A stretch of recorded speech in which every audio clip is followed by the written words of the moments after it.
ஆமென். தேவ சமூகத்துல எல்லாரும் சந்தோஷமா இருக்கீங்களா? அப்படியா? ஹல்லேலூயா. இந்த இடத்துல நான் வந்தவரை பிற்பாடு 3 காரியங்களை கர்த்தர்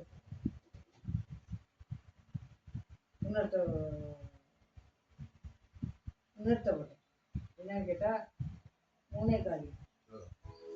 3 காரியம் எங்கிட்ட தடையா இருக்கு. இப்ப நீங்க இருக்கிற மாதிரியே பின்னுக்கு திரும்பி பாருங்க. முன்னுக்கு இந்த துண்டு, அடுத்து அந்த துண்டு,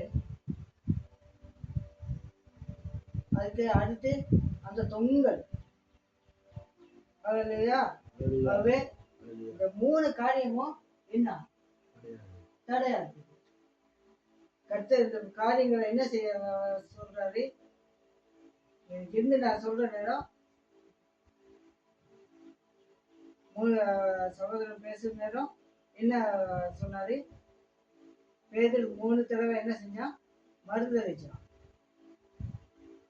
1வது தடவை இது, முதல் தடவை மறுதளிச்சான், 2வது தடவை மறுதளிச்சான், 3வது தடவையும் மறுதளிச்சான். அப்ப தடைகளை இப்படித்தான் தடைகள் கொஞ்சம் கொஞ்சமா வரும். அப்பதான் பெருக்கம் உண்டாகும். ஜனங்கள் பெருகத்தக்கதான ஆசீர்வாதம் கர்த்தர் கொடுப்பாரு. ரொம்ப தொடங்கியது இங்க தடைகள் இது அகன்று போகும். இந்த தடைகள் முதல்ல அகன்று போகும். முதலாவது தடை என்னது? முதலாவது மறுதளிச்சது, அப்புறம் அது உடையும். 2வது தடவை அப்புறம் உடைஞ்சது, அது சரிவல்லையே, திருப்பியும் தடை, அதுவும் மறுதளிக்கும். 3வது தடவும் என்ன செய்யும்?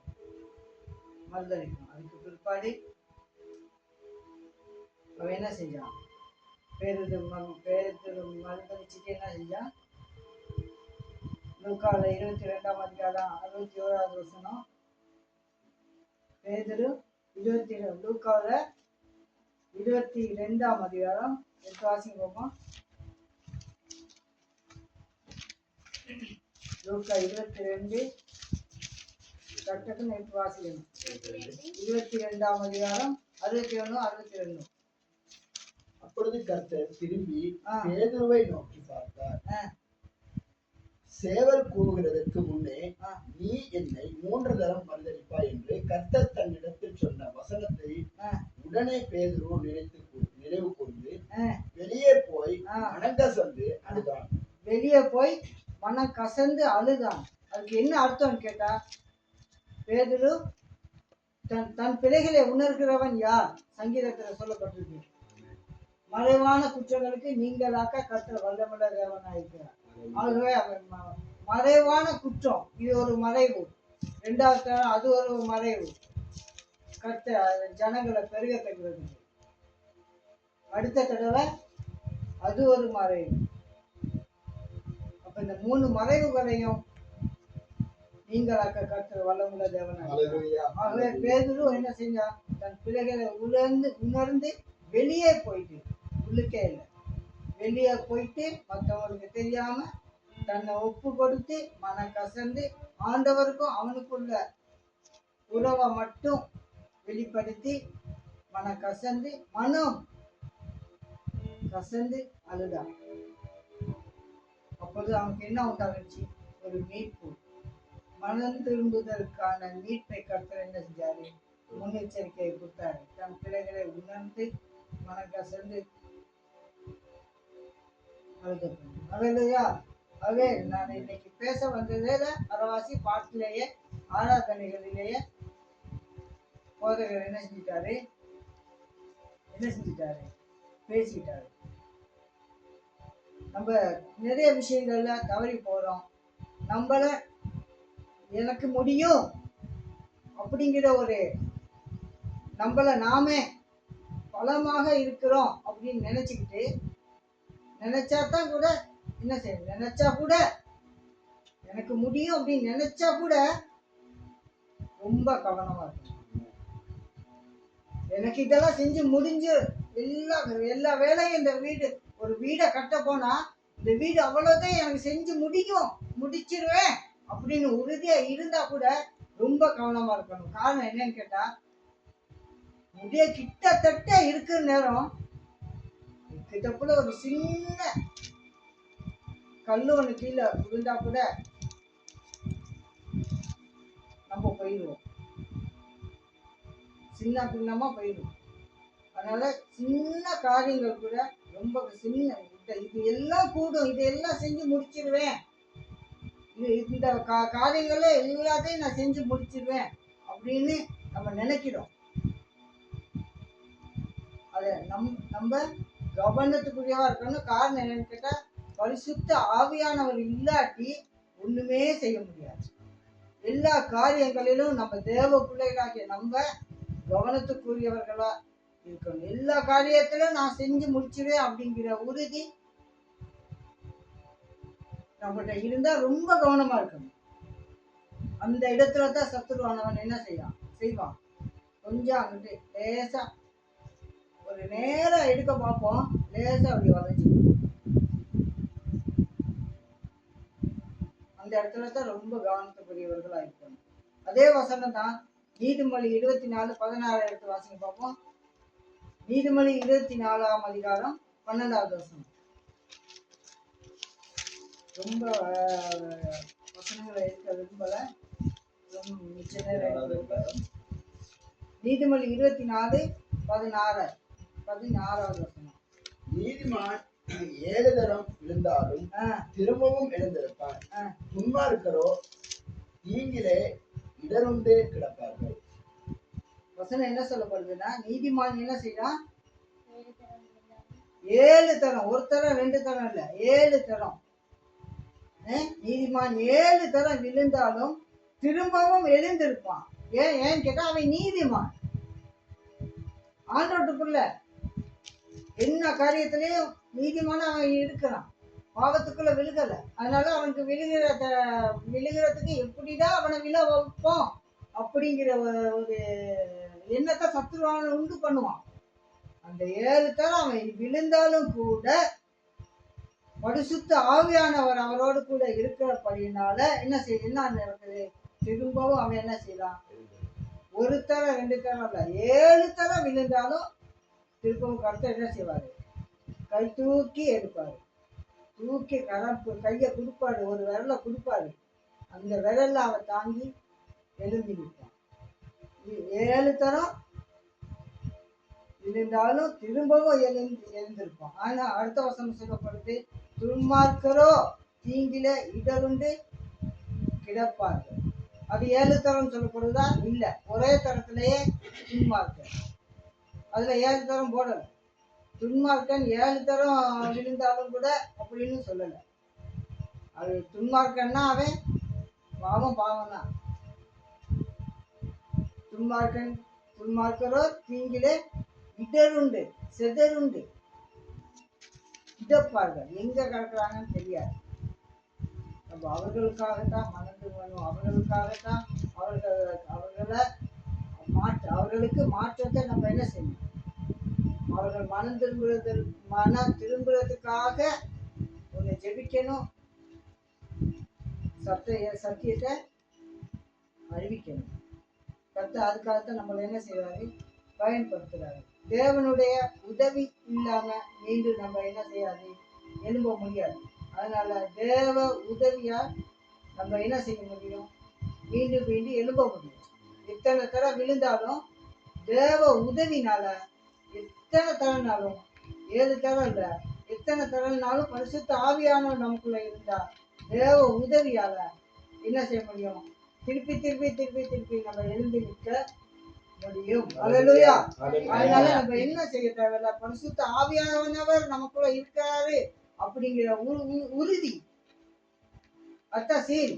அதை சொல்லிட்டாருல்ல, ஆராதனை செய்யும் போது சீல் இருக்கும்போது எத்தனை தரம் அந்த பேப்பர் கசக்கி அங்க இங்கன்னு போயிட்டு விழுந்தாலும் யாருக்கிட்ட போய் சேர வேணுமோ அந்த சீல் அங்க போய் சேரும்.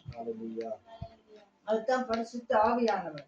அப்ப பரிசுத்த ஆவியானவர் நம்மளுக்கு என்ன செஞ்சுட்டாரு, முத்திரையை போட்டுட்டாரு தேவப்புள்ள ஏவட்டுக்குள்ள. அதனால அந்த பேப்பர் அங்க போய் சேர முன்னுக்கு ஒரு லெட்டர் அங்க போய் சேர முன்னுக்கு யார் கையில கொண்டு போயிட்டு தவல்காரவங்கிட்ட கொடுத்து, போஸ்ட்மேன் கிட்ட கொடுத்து, அதை இன்னொருத்தர் கிட்ட கொடுத்து, அவருக்கு பேர் என்னன்னு கேட்டு, அவங்க எந்த வீட்டுல இருக்காங்கன்னு கேட்டு, அந்த வீட்டுல இருக்கிறாங்களா இல்லையான்னு கேட்டு, இந்த மாதிரி தடைகள் தடைகள் தடைகள் வந்து வந்து வந்து ஆனா போறவங்கள்ட்ட என்ன செய்யும், போய் சேரும். ஆனா அது திரும்பி அதை உடைச்சாதான் அவங்களுக்கு சுதந்திரம் சீல். அப்பதான் அவங்க கையில என்ன செஞ்சு வச்சு சீல் உடையப்படுது. உடைஞ்சு அவங்களுக்கு தான் அது போய் சேர்ந்த உடனே உடைச்சி வாய்ச்சாதான் இந்த வார்த்தை உறுதியா நிலை நிற்கும். அல்லேலூயா. இந்த வார்த்தை உறுதியா நிலைச்சிருந்தா பரிசுத்த ஆவியானவர் ஒவ்வொருவரோடும் கூட இருக்கிறார் என்று அர்த்தம். பரிசுத்த ஆவியானவர் கூட இருக்கணும், வேத வார்த்தை கூட இருக்கணும். அல்லேலூயா. நீங்க சும்மா ஏனோ காணோன்னு எங்கெல்லாம் கொண்டாடுவாங்க. ஏன்னு கேட்டா இன்னைக்கு என்னது ஈஸ்டர் அப்படின்னு சொல்லி. ஆனா எத்தனை பேரு அவங்கள விட்டுட்டு மனசுல கவலை கண்ணீர் வேதனைகளை விட்டுட்டு கூட ஆனா இருக்கலாம், ஆனாலும் கூட சந்தோஷப்பட்டு களி கூர்ந்து மகிழ்வாங்க. செஞ்ச பிள்ளைகளை விழுந்து போயிட்டோமே அப்படிங்கிறத ஃபாதர் மார்கிட்ட நம்ம சொல்லியாச்சா, பாவங்கள்லாம் மன்னிச்சிருச்சு. நேரா ஃபாதர் கிட்ட நேரா ஆண்டவர்கிட்ட சொல்ல மாட்டாங்க. மற்றவங்கிட்ட சொல்லிட்டு வீட்டுக்கு வந்த உடனே இந்த பாவம் செஞ்சேன் அந்த பாவம் செஞ்சேன், மற்றவங்களை குறிச்சுதான் நீ அந்த பாவத்தை செஞ்சியே நீ இந்த பாவத்தை செஞ்சேன்னு மற்றவங்களை குத்தி காட்டுவாங்கள ஒழிய, நம்ம செஞ்ச பிழைய தன் பிள்ளைகளை உணர்கிறவன் யார்? தான் செஞ்ச பிழைய உணர மாட்டாங்க, அடுத்தவங்க செஞ்ச பிழையத்தான் சுத்தி காட்டுவாங்க. அந்த பிழைக்கு நம்ம என்ன செய்யக்கூடாது, போகக்கூடாது. அதனால்தான் நம்ம எனக்கு முடியும் அப்படிங்கிற எண்ணத்துல நம்ம இருந்தா கூட கவனத்துக்குரியவர்களா என்ன செய்யணும், இருக்கணும். அல்லேலூயா. அதே போலதான் சங்கீதம் 37வது சங்கீதம் 37 23 24. சங்கீதம் 37ஆம் அதிகாரம். சங்கீதம் 37வது அதிகாரம் 23 24. நல்ல மனுஷனுடைய நடக்கைகள் கர்த்தரால் உறுதிப்படும். அல்லேலூயா. அவருடைய வழியின் மேல் அவர் பிரியமாயிருக்கிறார். ஆமென். நல்ல மனுஷனுடைய நடைகள், நம்ம தேவ பிள்ளைகளுடைய நடைகள் கர்த்தரால் என்ன செய்யும், உறுதிப்படும். இதுதான் சீல். அல்லேலூயா. இதுதான் சீல். கர்த்தரால் தான் இது உறுதிப்பட்டிருக்கு. இது ஏவட்டு புள்ள அப்படின்ட்டு கர்த்தர் என்ன செஞ்சு வச்சுட்டாரு, சீல் வச்சுட்டாரு. அப்ப நான் என்ன செய்வேன், இது நான் பரலோகத்துக்கு தான் போவேன், அவர் பாதத்துல தான் அமருவேன். அது உறுதிப்படும். நல்ல மனுஷனுடைய நடைகள். அப்ப நம்மளுடைய நடைகள் ரொம்ப கவனத்துக்குரியவர்களா இருக்கணும். அப்பதான் அது என்ன செய்யும், கர்த்தரால் உறுதிப்படும். அப்ப நம்ம ஒவ்வொரு நடைகளிலும் ரொம்ப கவனத்துக்குரியவர்களா இருக்கணும். நேரான பாதையில தான் நான் போறேன் அப்படின்னு சொல்லிட்டு கொஞ்சம் வலிக்கு விழுந்தா கூட கவனம் உள்ளவர்களா இருக்கணும். அந்த இடத்துலதான் சத்துருவானவன் இன்னும் கொஞ்சம் விழ வைப்பான். ஒரு மூட்டை சிந்தில இதெல்லாம் போட்டு முடிஞ்ச உடனே தான் ஒரு சின்ன ஒரு ஓட்டை வைப்பான். இன்னும் கொஞ்சம் பறிச்சுட்டு தான் என்ன செய்யணும், இன்னொரு ஒரு 100 கிலோ போற இடத்துல 1 கிலோ சிந்தியை வாங்கி வைப்போம். உடைச்சிட்டு போட்டாதான் அதுக்கு கப்பல கிளீன் ஆகும். அந்த மாதிரி ரொம்ப கவனத்துக்குரியவர்கள சின்ன ஓட்டை தான் அதுதான் பெருசாக்குறது. அதுக்கெல்லாம் ரொம்ப கவனத்துக்குரியவர்களா இருக்க வேண்டும். அல்லேலூயா. ஆனா நல்ல மனுஷனுடைய நடைகள் கர்த்தரால் தான் உறுதிப்படும். அவனுடைய வழியின் மேல் அவர் பிரியமா இருக்கிறார். நல்ல மனுஷனா இருந்தாலும் சொன்னா கர்த்தர் ரொம்ப ரொம்ப ரொம்ப பிரியமா இருப்பார். அல்லேலூயா. அவன் அடுத்த வருஷம் என்ன சொல்லப்படுது, அவன் விழுந்தாலும் தள்ளுண்டு போவதில்லை, ஒதுக்கப்பட்டு போக கர்த்தர் விட மாட்டாரு. கர்த்தர் தமது கையினால் என்ன சொன்ன, கர்த்தர் தமது கையினால், நான் சொன்ன விரல்ல கூட கர்த்தர் என்ன செய்வாரு? அனைத்து தூக்கி எடுப்பார், தாங்குவார். அல்லேலூயா. எந்த அளவுக்கு நம்ம உறுதியா நிலை நிற்கணும் தேவ பிள்ளைகள் அப்படின்னு சொல்லி. இதுக்காக வேண்டி நல்லா ஜெபிக்கிறோம், நல்லா துதிக்கிறோம், நல்லா ஆராதிக்கிறோம், அம்மா அப்பா பேச்ச கேட்க மாட்டேங்கிறோம். அப்ப ஆண்டவர் இல்லையா? ஆண்டவருக்கு சகோதரனா? ஆண்டவருக்கு சகோதரிகளா?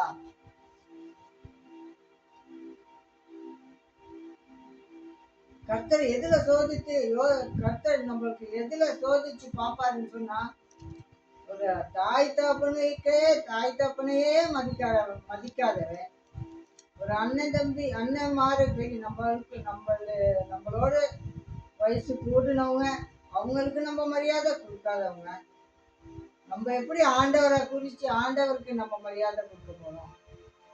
கர்த்தர் அதுதான் சோதனை. சில காரியங்கள்ல கர்த்தர் நம்மளுக்கு தண்டனையை கொடுப்பாரு. அதுலயே மதிக்காதவரை நம்மள எப்படி மதிக்க போறான்? அதனால ரொம்ப கவனத்துக்குரியவர்களா கர்த்தர் என்ன செய்வாரு? காப்பாற்றுவார், தாங்குவார், தப்புவிப்பார். நம்ம உறுதியா நிலை நிற்கணும். நம்மளோட நடைகள்ல உறுதியா இருக்கணும். தேவ சமூகத்துல உறுதியா நடந்து போகணும். அல்லேலூயா. ஆமென். மத்தேயு 26ஆம் அதிகாரத்துல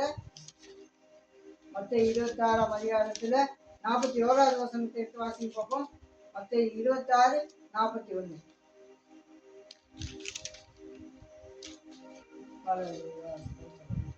நீங்கள் சோதனைக்குட்படுத்தாதபடிக்கு விழுந்திலும் ஜெபம் பண்ணுங்கள். ஆவி உற்சாகம் உள்ளதுதான், மாம்சமோ பலவீனம் உள்ளது என்றார். எத்தனாம் ஆண்டு படிக்கிறீங்க தங்கச்சி? எத்தனாம் ஆண்டு படிக்கிறீங்க? உங்களை தான் நீங்க தானே வாய்ச்சிங்க, சொல்லுங்க. ஆண்டு 2 ஆண்டு 3 பிள்ளைங்க படிச்சாக்க தெளிவா படிப்பாங்க. ஆனா இன்னைக்கே எனக்கு விளங்க மாட்டேங்குது. அப்ப அடுத்தவங்களுக்கு எப்படி விளங்கும்? அதனால சத்தியத்தை சத்தமா வாசிக்கணும். நீங்க சோதனைக்குட்படாத படிக்க விழித்திருந்து ஜெபம் பண்ணுங்கள்.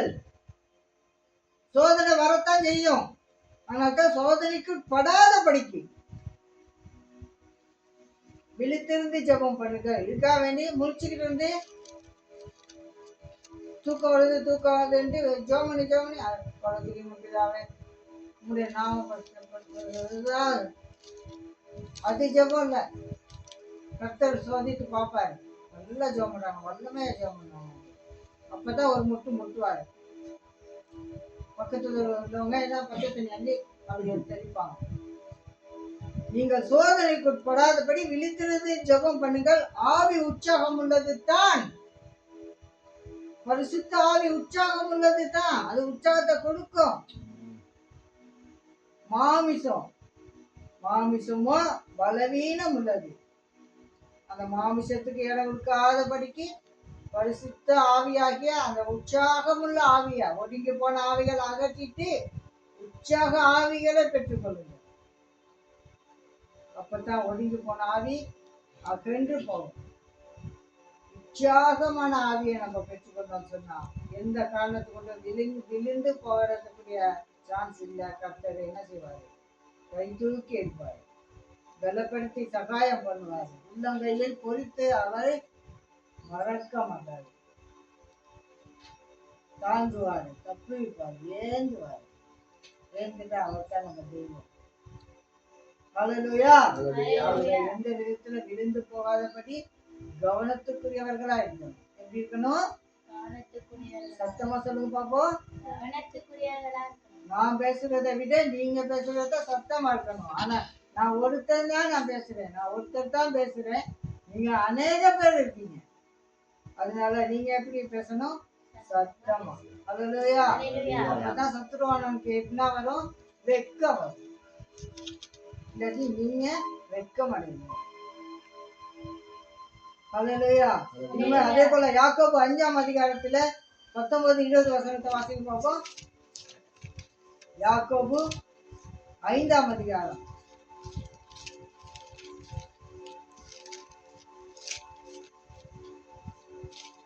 யாக்கோபு 5ஆம் அதிகாரம் 19, 20.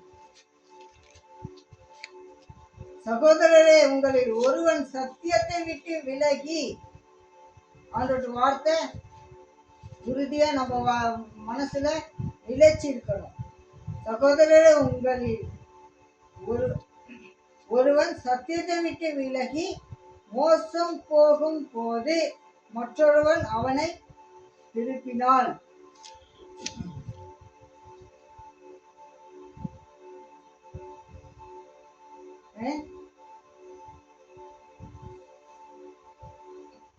சகோதரரே, உங்களில் ஒருவன் சத்தியத்தை விட்டு விலகி மோசம் போகும்போது மற்றொருவன் அவனை திருப்பினால், தப்பி போன மார்க்கத்தினின்று பாவியை திருப்புகிறவன் ஒரு ஆத்துமாவை மரணத்தினின்று ரட்சித்து திரளான பாவங்களை மூடுவான் என்று அறிய கடவான்.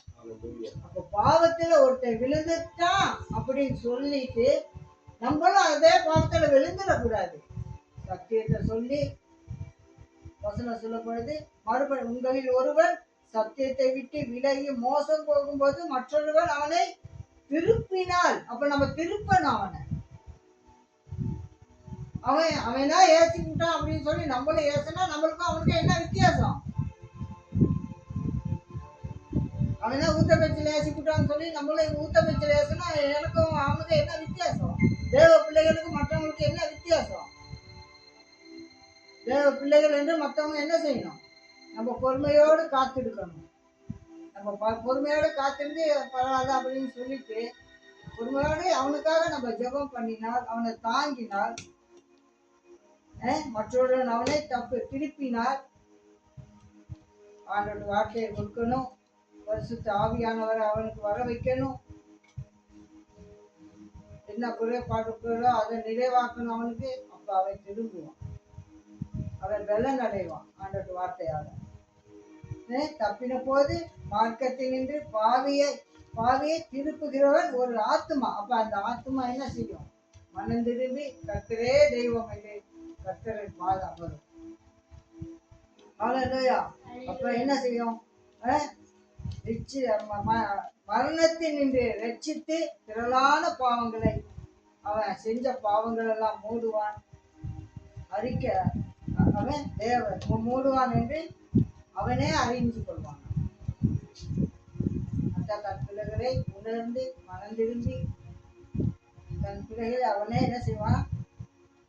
அவனே இந்த பிள்ளை செஞ்சது அப்படின்ட்டு அவனே அவனுக்காக நம்ம ஜெபம் பண்ணும் பொழுது அவனே அறிய கடவான், ரட்சித்து திரளான பாவங்களை மூடுவான். இனி நான் அந்த பாவத்தை செய்யக்கூடாது அப்படின்னு அவனே என்ன செய்வான்? மனம் திரும்பி பாவங்களை மூடிட்டு அறிக்கையிட்டு தேவ பாதம் அமருவான். அந்த வாழ்க்கை நம்ம போதிக்கிற வாழ்க்கை இல்லை, நம்ம வாழ்க்கையை அப்படியேப்பட்டவர்களாக மற்றவர்களுக்கு சத்தியத்தை அறிவிக்கிறவர்களாக இருக்கணும். அல்லேலூயா. அதனாலதான் ஒரு சின்ன விஷயம்தான் அவ்வளவு கனிகளை ஆண்டவர் கொடுத்தாரு ஆதாம் ஏவாளுக்கு. எல்லாத்தையும் நீங்க சாப்பிடுங்க, உங்களுக்கு ஏத்த நான் கொடுத்தேன். அது பெரிய பாஸ்டர் சொன்னாரு இல்ல, அவ்வளோ கனிகளை கொடுத்தேன், ஒரு சின்ன அதை மட்டும் நீங்க சாப்பிடாங்க. அதுதான் கீழ்ப்படுதல், தேவ பயத்தின் ஆவி. அதுலதான் ரொம்ப நம்ம விழுந்து போறதுக்கு காரணமே அந்த ஒண்ணுதான். இந்த சின்ன பிழைய நம்ம செஞ்சிட்டாலும் அது என்ன ஆகுது? அந்த சின்ன ஓட்டை எவ்வளவு பெருசா ஆகுது, வீடே உடைஞ்சு போயிடும். சின்ன ஓட்டை நம்ம போட்டா தண்ணி ஊறி ஊறி ஊறி ஊறி ஊறி அது அப்படியே அகன்று போகும். அப்ப அந்த பரம்பரை நாள் தான் நம்மள இங்க கொண்டு வந்து வச்சிருக்கோம். ஆதாம் ஏவாளுடைய பரம்பரை தான் இன்னமும் அந்த பாவத்துக்குள்ளாக கடந்து போய்கிட்டு இருக்கு. ஆகவே மனம் திரும்பி அந்த பாவத்துக்கு அவன் கர்த்தர் சொன்ன வார்த்தையின் நிமித்தம் அவன் செய்யாம இருந்திருந்தா உள்ளாக போயிருக்கவே மாட்டோம்.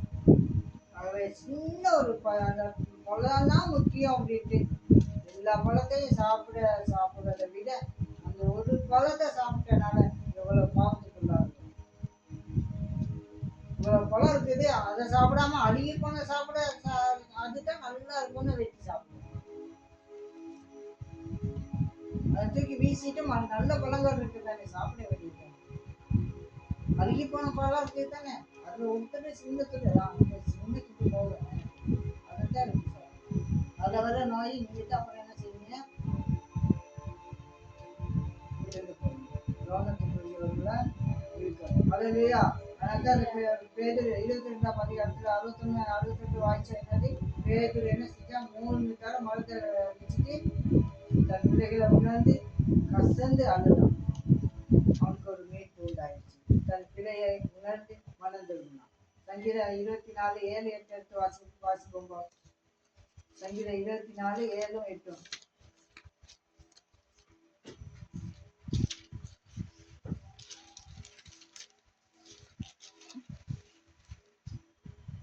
வாசல்களே உங்கள் தலைகளை உயர்த்துங்கள், அநாதி கதவுகளே உயருங்கள், மகிமையின் ராஜா உட்பிரவேசிப்பார். என்ன செய்யணும், முதல்ல வாசல்களே வாயை திறங்க, உங்கள் தலைகளை உயர்த்துங்க. கீழே குனிஞ்சுக்கிட்டே இருக்காம அப்பா பிதாவேன்ட்டு குனிஞ்சுக்கிட்டு இருக்காம மேல பாருங்க, அப்பா பிதாவேன்னு சொல்லி உயர்த்துங்கள். அநாதி கதவுகளே உயருங்கள், மகிமையின் ராஜா உட்பிரவேசிப்பார். வாசிங்க. யார் இந்த மகிமையின் யார் ராஜா? இந்த மகிமையின் ராஜா? அவர் வல்லமையும் அவருக்கு வல்லமை நமக்கு தேவை. பராக்கிரமம் உள்ள கர்த்தர். பராக்கிரமம் நமக்கு வேணும். அவரே கர்த்தர். அவர் யுத்தத்தில் எவ்வளவு போராட்டம் வந்தாலும் நம்மளுக்கு அந்த யுத்தம் வரும். பராக்கிரமம் உள்ள கர்த்தராமே. அவர் யுத்தத்தில் பராக்கிரமம் உள்ள கர்த்தராமே. வாசல்களே உங்கள் தலைகளை உயர்த்துங்கள், அநாதி கதவுகளே உயருங்கள், மகிமையின் ராஜா அங்க என்ன செய்வாரு, பிரவேசிப்பார். யார் இந்த மகிமையின் ராஜா? அவர் என்னது, சேனைகளின் கர்த்தர். ஹல்லேலூயா. அவருக்கு நம்ம இடம் கொடுத்தோம்னு சொன்னாக்க அவரே நம்ம என்ன செய்வாரு, உட்பிரவேசிப்பார். அந்த பரிசுத்த அவரு தூரத்துல கர்த்தர் தூரத்துல இருந்தாலும் பரிசுத்த ஆவியை நம்ம கிட்ட ஆவியை அனுப்பி என்ன செய்வாரு, அவரே மகிமையின் ராஜா என்ன செய்வாரு, அவர் பிரவேசிப்பார். ஹல்லேலூயா. உட்பிரவேசிப்பார், நம்மளை நடத்துவார், வழி நடத்துவார். இந்த பாதையில போனாலும் கோணலான பாதைகளை சிறுவைப்படுத்தி நேரான பாதையில அவர் என்ன செய்வாரு, நடத்துவார். ஹல்லேலூயா. அவர் நம்ம எந்த பாதையில நடந்தாலும் நம்ம இஷ்டப்படி நடந்தா கூட இதுதான் சரியான வழி அப்படின்னு நடந்தா கூட ஒரு கோணல் வரும். எப்படா ஒரு கோணல் வரும் தான் சத்துருவானன்னு பார்ப்பான். அந்த கோணல்கள்ல நம்ம கவனத்துக்குரியவர்களா இருந்தோம் சொன்னா கர்த்தர் என்ன செய்வாரு, நம்ம எந்த ஒரு பாவத்துக்குள்ள விழுந்து போகாதபடி கர்த்தர் தப்பிச்சு காப்பாற்றி நடத்துவாரு. ரொம்ப கவனத்துக்குரியவர்களாக இருக்கணும். இந்த காரியங்கள்ல 3 காரியங்கள் இருக்குது. விழுந்தது முடிவுக்காக அல்ல, திரும்பி எழுந்து வருவதற்காக. ஒண்ணு மனம் திரும்புவதற்காக. முக்கிய காரணம் மனம் திரும்பணும். இன்னொரு காரணம் முக்கியமா ஜெபம். இன்னொன்னு மீட்பு. தேவன் எப்பொழுதும் திரும்பி வருவார், ஒரு வாய்ப்பு கொடுக்கிறாரு, திரும்பி வருகிறாரு. அதுக்கு நம்ம ஆயத்தம் உள்ளவர்களா இருக்கணும் அப்படிங்கிறதுக்காக முன்னெச்சரிக்கையாக கர்த்தர் இருக்கிறார். இந்த 3 காரியத்துல அவ்வளவு காரியத்திலையும் இந்த 3 காரியம் அடங்குது. நம்ம எத்தனை தடவை விழுந்தாலும் எழுந்திரிச்சு வர கர்த்தர் அவர் வருகையில நம்ம என்ன செய்யணும், ஆயத்தம் உள்ளவர்களா இருக்கணும். ஜெபத்தில் ஆயத்தம் உள்ளவர்களா இருக்கணும். தேவன் எப்பொழுது திரும்பி வருவார் அப்படிங்கிற அவர் வாய்ப்பு கொடுக்குறாரு. நான் வருவேன், அது வரைக்கும் நீங்க விரும்புங்க. எத்தனை பேர் நீங்க பாவத்துல விழுந்திருக்கீங்களோ திரும்பியும் அழிவு உண்டாகும். விசேஷத்துல இன்னும் எத்தனை அலுவலர் வருதோ தெரியாது. ஆனா அதுல இருந்தும் நீங்க என்ன செய்யணும்? தேவனை தேடணும், துதிக்கணும், ஆராதிக்கணும், ஸ்தோத்தரிக்கணும், அவரோட நாமத்தை மகிமைப்படுத்தணும். எத்தனை தரம் விழுந்தாலும் முடிவு அது அல்ல. இன்னும் கர்த்தர் வருவாரு அப்படிங்கிறது தான் முடிவு. அதை வரைக்கும் நம்ம என்ன செய்வோம்? ஆனால் தான் அவர் வாய்ப்பு கொடுக்குறாரு, நான் வருவேன், தேவன் எப்பொழுதும் திரும்பி வருவார். அதை வரைக்கும் நம்ம கவனத்துக்குரியவர்களா வர வரைக்கும் இந்த எல்லைக்கிட்ட தான் போகணும், அந்த மரத்துக்கிட்ட தான் போகணும்னா அதை வரைக்கும் கீழே அங்கங்கன்னு போகாம நேரம் நம்ம பார்த்து கவனமா நடந்தோம்னு சொன்னா கர்த்தர் நம்மளை என்ன செய்வார்? அவர் வருவாரு, நம்மளை ஏற்றுக்கொள்வார். ஊடல பள்ளம் இருக்கும், கோணலானவைகள் இருக்கும். அதை நம்ம செவ்வாய்ப்படுத்தி பாவத்துக்குள்ளாத படிக்கை விழுந்து போகாத படிக்கை தடைகளை அகற்றி என்னென்ன காரியங்கள் நம்ம தேவ சமூகத்துக்கு போக முடியாதபடிக்கு என்னென்ன காரியங்கள் வருதோ அதெல்லாம் முடிஞ்ச அளவுக்கு ஜெபத்தோடு கூட உபவாசத்தோடு கூட விழித்திருந்து கவனத்துக்குரியவர்களாக நடந்தோம் சொன்னா தேவ பாத அமர்வது தேவை. எப்பொழுதும் அவர் வரும் பொழுது நம்மளும் அவர் பாதத்துல அமர்ந்து இருக்கும். ஹல்லேலூயா, ஆமென். கர்த்தருடைய நாமம் ஒன்று மகிமை. ஹல்லேலூயா, ஆமென்.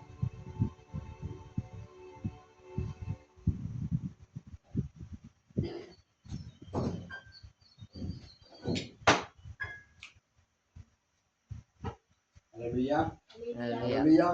எத்தனை பேருக்கு வசனம் தெளிவா விளங்கிச்சு? ஹல்லேலூயா. எத்தனை பேர் நல்லா தெளிவா கேட்டுக்கிட்டு இருந்தீங்க வசனத்தை? எத்தனை பேர் கேட்டுக்கிட்டு இருந்தீங்க தெளிவா வசனத்தை? சொல்லுங்க.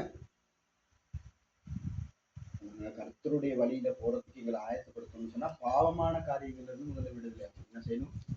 பாவமான காரியங்கள் வாழ்க்கையில என்ன தடையில இருக்குதோ என்ன செய்யணும்? அதுல இருந்து இந்த காரியங்கள் எங்களுக்குள்ள வர்றதுக்கான ஒரே ஒரு வசனத்தை வாசிட்டு நான் முடிக்க விரும்புறேன்.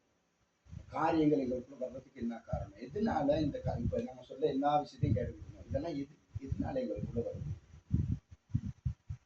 ஒரு கடின யாக்கோபின் புத்தகம் 4வது அதிகாரம் 4வது வசனம். எதனால இந்த காரியத்துக்குள்ள நாங்க போறோம்? ஏன் இந்த பாவம் எங்களுக்குள்ள வருது? அதனால சொல்லப்பட்ட எல்லா மெசேஜையும் கேட்டுக்கிட்டு இருந்திருக்கீங்க.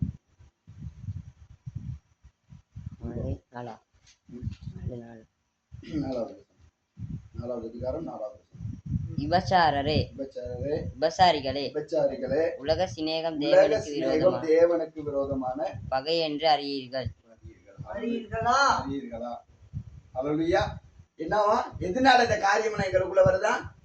உலக என்னைக்கு நீங்க உலகத்துக்குள்ள போறீங்களோ, உலக காரியத்தை என்னைக்கு நீங்க சிநேகிக்கிறீங்களோ, இப்ப இந்த காரியம் இன்னைக்கு மெசேஜ்ல சொன்ன எல்லா காரியமும் எங்களுக்குள்ள வருது. ஆமென்.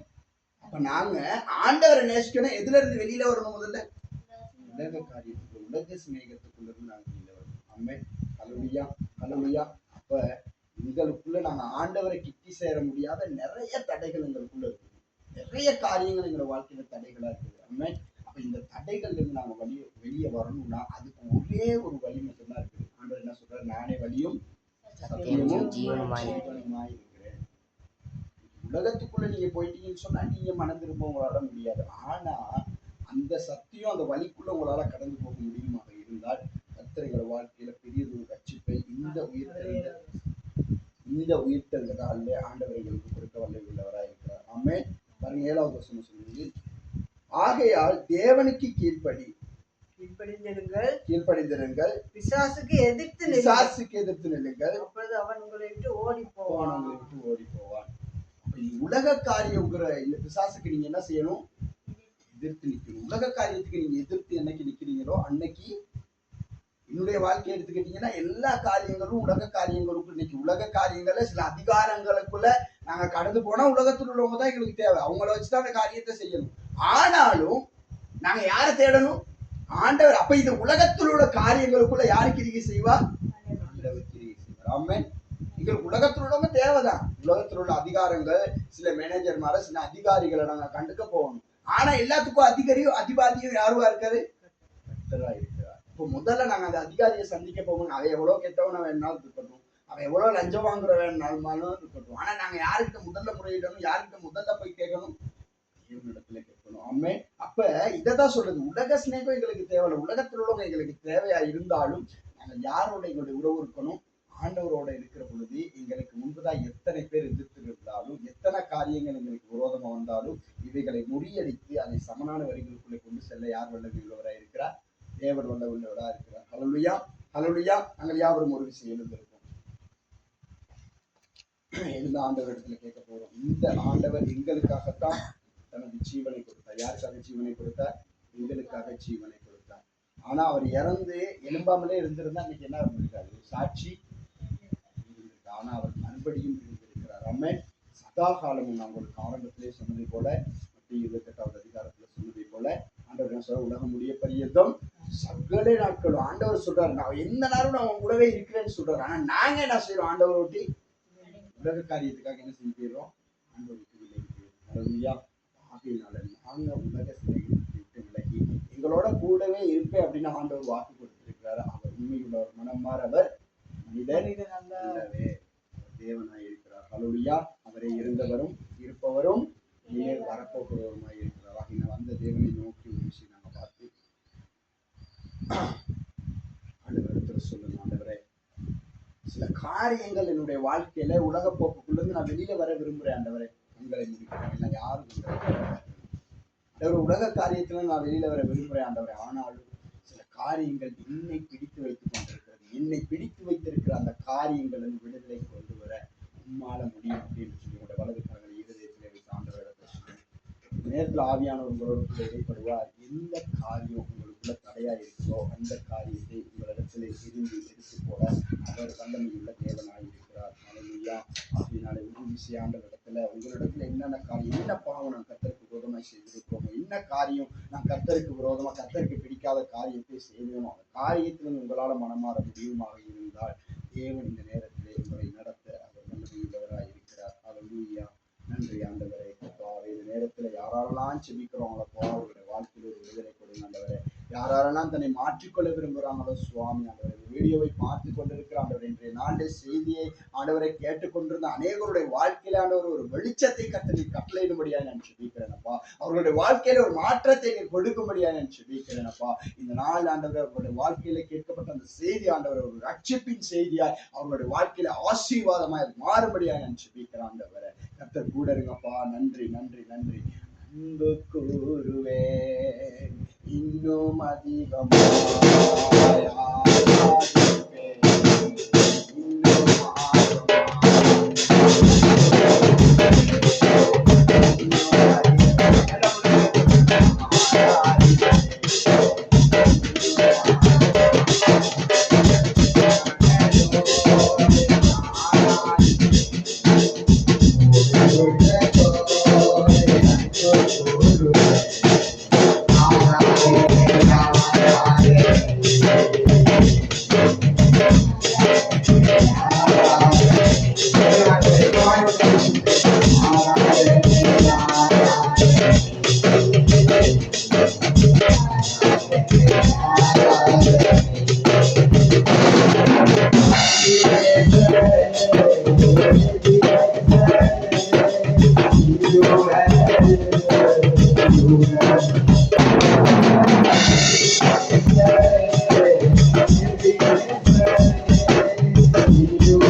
அவங்களுடைய வாழ்க்கையில ஒரு தெய்வீக விடுதலை கத்தனை கொடுத்து நடத்தும்படியா ஜெபிக்கிறேன். அப்பா, இந்த ஆராதனையில கலந்து கொண்ட ஒவ்வொருவரை கத்த நிறைவாய் ஆசீர்வதிங்க ஆண்டவரே. இந்த வீடியோவை பார்த்து கொண்டிருக்கிற ஒவ்வொருவரை கத்த நிறைவாய் ஆசீர்வதிங்க ஆண்டவரே. கர்த்தர் தாமே ஆண்டவரே, இந்த நேரத்துல யாரெல்லாம் ஒருமனப்பட்டாங்களோ, யாரெல்லாம் தனக்குள்ளாய் பொருத்தனை செய்து கொண்டாங்களோ, அவங்களுடைய வாழ்க்கையிலே கர்த்தர் ஒரு தெய்வீக விடுதலை கர்த்தர் கொடுத்து நடத்தும்படியா உம்முடைய வல்லமையுள்ள கருத்துக்குள்ளாய் ஒப்புக் கொடுக்கிறேன். இந்த ஆராதனை நிறைவு செய்து எங்கள் அனைவரையும் இந்த வீடியோவை பார்த்து கொண்டிருக்கிற இந்த இடத்துல இருக்கிறதான யாவரையும் ஆசீர்வதித்து தேவதாசன் ஜெபிக்கிற பொழுது நாங்கள் முன்னுக்கு வந்து அந்த காரியத்தை ஆசீர்வதித்து ஜெபிக்கிற பொழுது அந்த ஜெபத்துக்கு நாங்கள் யாவரும் ஆசீர்வாதத்தை தலையை சாய்த்து பெற்றுக்கொள்வோம். கர்த்தரை ஆசீர்வதிப்பார்.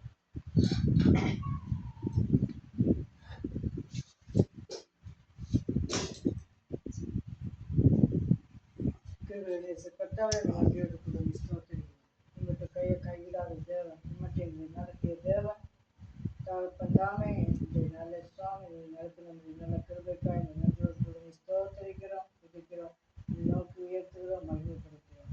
தொடர்ந்து கூட சுவாமி இந்த நல்ல நிகழ்ச்சி நாளாக ஆசீர்வாதமான நாளாக தகப்பனை அனைவரையும் ஆசீர்வதித்து நீதான வழிநடத்துகிறார். ஏற்ற தேவைகள் எல்லா பொருளாதார பண தேவைகள் அனைத்தையும் சந்தித்து தேவன் தம்முடைய ஐஸ்வர்யத்தின்படி எல்லாவற்றை தாப்பின உங்கள் நாமமோ மகிமை ஒன்றே குறைகள் எல்லாம் நிறைவாக்குகிற தேவனாக இருக்கிறபடினார் உங்கள் குறைகள் எல்லாம் கட்டத்தாமே ஒவ்வொருவருடைய குறைகள் எல்லாம் நிறைவாக்கி ஆசீர்வதித்து தேவைகளை சந்தித்து வளர்க்க முடியாது. கிருபையில் இயேசுராஜாவின் நாமத்தில் ஆசீர்வதித்து ஜெபிக்கிறேன் ஜீவனில் நல்ல பிதாவே. ஆமென், ஆமென், ஆமென். என் ஆத்துமாவே கர்த்தரை ஸ்தோத்திரி, என்னுடைய முழு உள்ளமையாகிய பரிசுத்த நாமத்தை ஸ்தோத்திரி. என் ஆத்துமாவே கர்த்தரை ஸ்தோத்திரி. அவர் செய்த சகல உபகாரங்களையும்